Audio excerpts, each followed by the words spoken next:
I want you to take us back to 1994, and I want you to talk about the Foreman versus Michael Moorer fight. And obviously, this gave your commentary on this, and your reaction gave the title or inspired the title for your memoir, your book.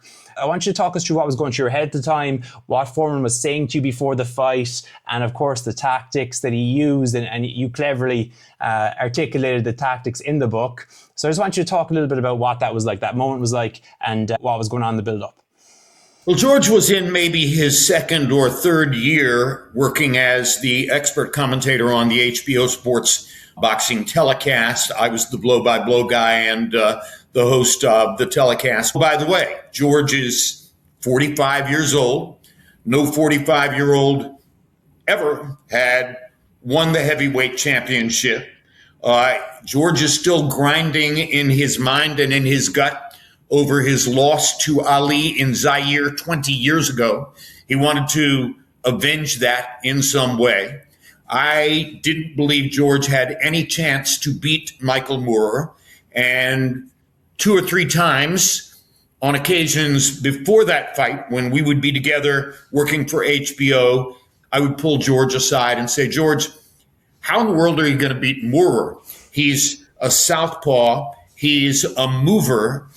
Holyfield couldn't find him, and Holyfield has much better, faster feet than you do. And every time I asked George that question, George would look at me with that implacable, flat, expressionless smile of his and say, Jim, you watch. There will come a moment late in the fight. He will come and stand in front of me and let me knock him out. Always the same words. Now, if you go back to YouTube, Google, wherever, November 5, 1994, Foreman versus Moorer, 10th round. Watch it and see if you can find any better verbal description. That became the biggest upset in heavyweight history, the way I see it. And now I have, 10 seconds or less to figure out what to say about this on the air. That became, it happened. It happened. George Foreman at age 45, 20 years after losing the heavyweight championship to Muhammad Ali in Zaire, has now avenged that defeat and become heavyweight champion again. Something like that. The key words of which are, it happened, it happened.